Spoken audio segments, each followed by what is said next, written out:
First Kings chapter 4. King Solomon ruled all the people of Israel. These are the names of his leading officials that helped him rule. Azariah, son of Zadok. Azariah was the priest. Elihoreb and Ahijah, sons of Sisa. Elihoreb and Ahijah had the jobs of writing notes about the things that happened in the courts.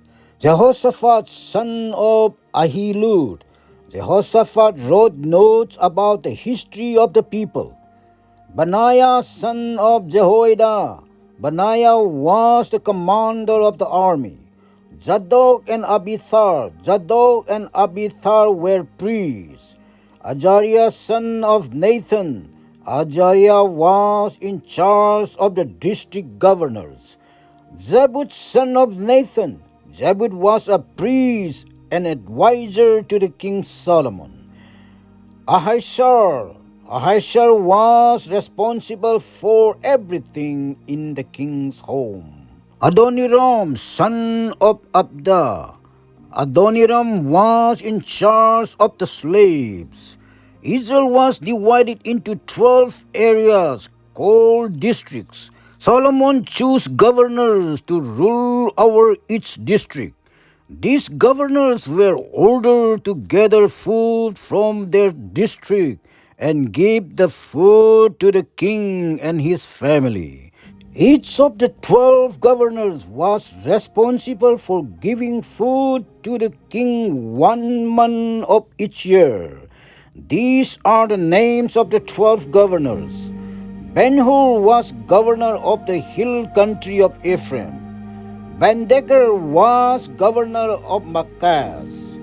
Salbim, Beth-Shemesh, and Elon, Bethanan. Ben-Haz was governor of Arubot, Sukkot, and Hefer. Ben-Abinadab was governor of Naphodor. He was married to Tapha, daughter of Solomon. Bana, son of Ahilud, was governor of Tanah and Megiddo, and all of Bethshan next to Zarethan. This was below Jezreel, from Bethshan to Abil Maholah, across from Jokmim. Ben-Gibber was governor of Ramoth Gil.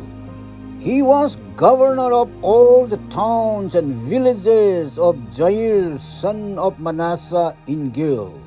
He was also governor of the district of Agob in Bashan. In this area there were 60 cities with big walls around them.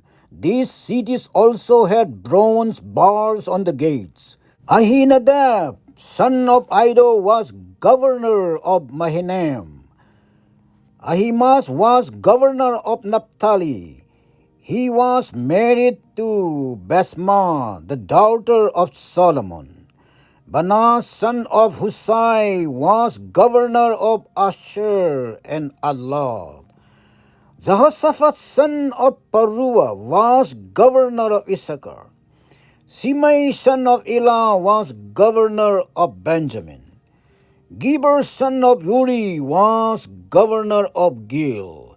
Gil was the country where Sihon, the king of the Amorite people, lived, and the country where Ozi, the king of Bashan, lay. But Geber was the only governor of that district.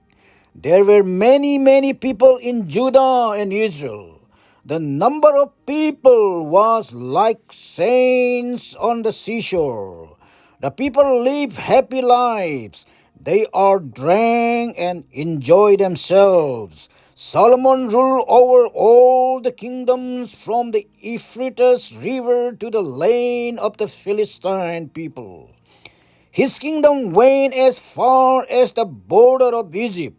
These countries sent gifts to Solomon, and they obey him all of his life. This is the amount of food that Solomon needed each day for himself and for all of the people that ate at his table.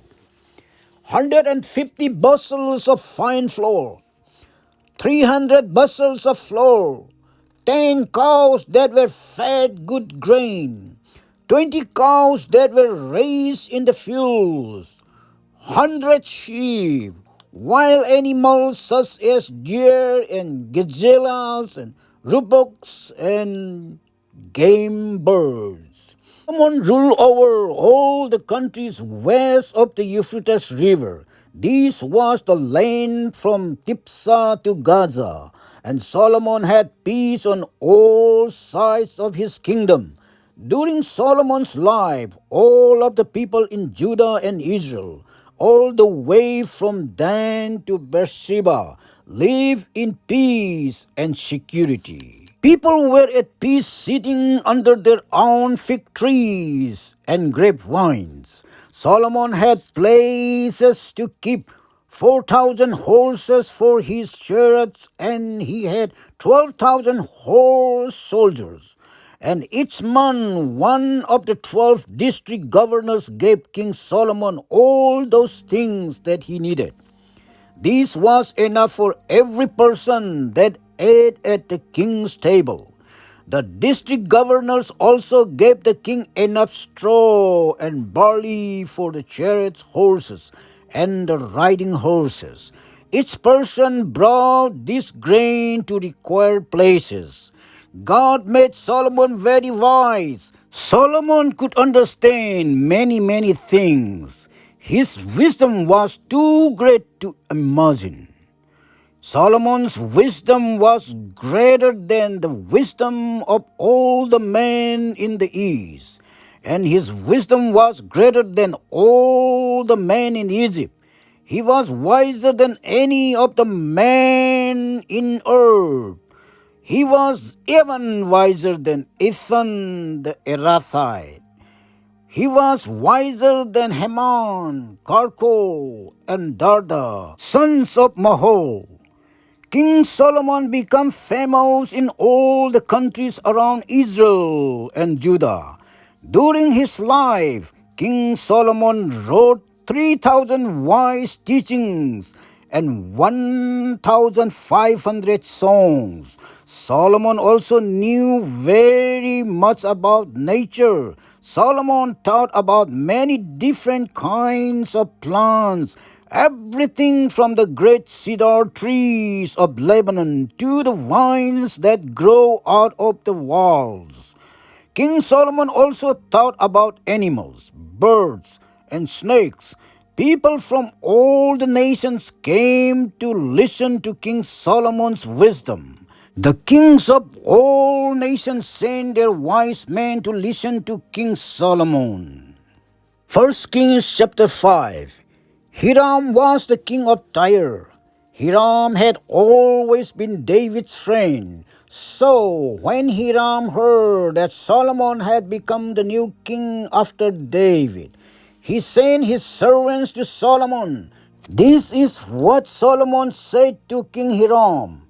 You remember that my father, King David, had to fight many wars all around him. So he was never able to build a temple to honor the Lord his God. King David was waiting until the Lord allowed him to defeat all his enemies. But now the Lord my God has given me peace on all sides of my country. Now I have no enemies. My people are in no danger. The Lord made a promise to my father David. The Lord said, I will make your son king after you, and your son will build a temple to honor me. Now I plan to build that temple to honor the Lord my God. And so I ask you to help me. Send your men to Lebanon. There they should cut down cedar trees for me. My servants will work with yours. I will pay you any price that you decide as your servants' wages. But I need your help. Our carpenters are not as good as the carpenters of Sidon. When Hiram heard what Solomon asked, He was very happy. King Hiram said, I thank the Lord today for giving David a wise son to rule this great nation. Then Hiram sent a message to Solomon. The message said, I heard the thing that you asked. I will give you all the cedar trees and the fir trees you want. My servants will bring them down from Lebanon to the sea.